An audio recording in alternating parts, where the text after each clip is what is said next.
Today is October the 17th. What does it mean to be lifted up? Jesus talks about that in the next paragraph. We're going to read here John 12, verses 31 to 36.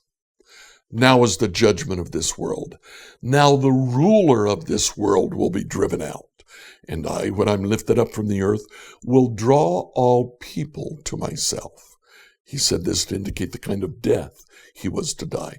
The crowd answered him, "We've heard from the law that the Messiah remains forever. How can you say that the Son of Man must be lifted up? Who is this Son of Man?" Jesus said to them, "The light is in you for a little longer. Walk while you have the light, so that the darkness may not overtake you. If you walk in the darkness, you don't know where you're going. While you have the light, believe in the light, so that you may become children of light." Now, here in this passage, Jesus says three basic things. He says, first of all, the judgment of the world is at hand. The world is about to be judged. Secondly, the ruler of this world will be cast out. He uses the very same word that's used for exorcism of demons, casting demons out. And then thirdly, he says, I will draw all people to myself when I've lifted up. So the crowd asks him, what does that mean? What do you mean the Son of Man will be lifted up? Instead of responding to that, John, the author, says that was in reference to the way he would die, being lifted up on a cross. Jesus' answer, however, is a little bit more cryptic. He talks about light and darkness. From the very beginning of the Old Testament, there was the great difference between light and darkness.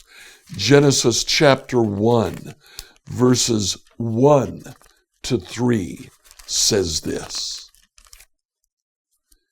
In the beginning, God began to create the heavens and the earth. The earth was complete chaos. Darkness covered the face of the deep. A wind from God swept over the face of the waters. And God said, let there be light. And there was light.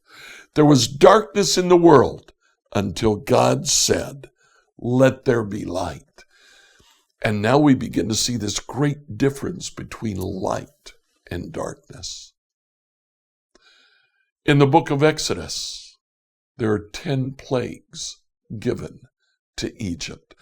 The 9th plague is a plague of darkness.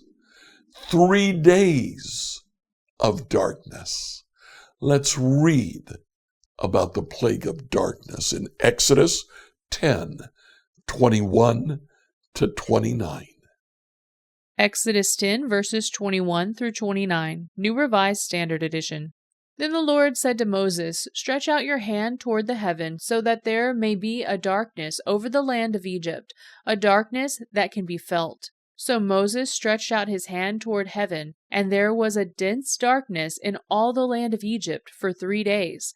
People could not see one another, and for 3 days they could not move from where they were. But all the Israelites had light where they lived. Then Pharaoh summoned Moses and said, "Go, serve the Lord. Only your flocks and your herds shall remain behind. Even your little ones may go with you." But Moses said, "You must also let us have sacrifices and burnt offerings to sacrifice to the Lord our God. Our livestock must also go with us. Not a hoof shall be left behind, for we shall choose some of them to serve the Lord our God. And we will not know what to use to serve the Lord until we arrive there." But the Lord hardened Pharaoh's heart, and he was unwilling to let them go. Then Pharaoh said to him, "Get away from me. Take care that you do not see my face again.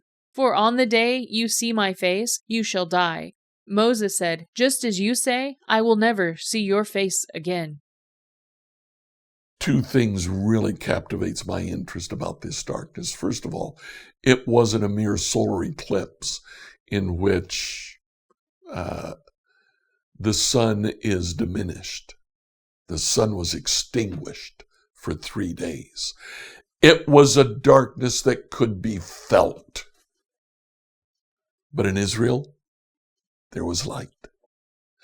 Where God is, there is light. Back to the words of Jesus. Jesus says, I will be lifted up. I will die. Because of that, he says, you'll have the light with you a little while longer, but I will die.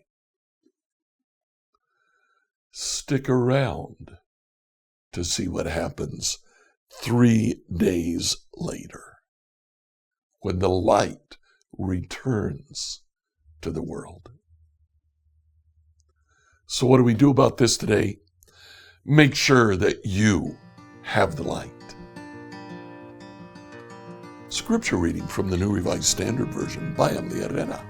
If you like what you heard today, share it.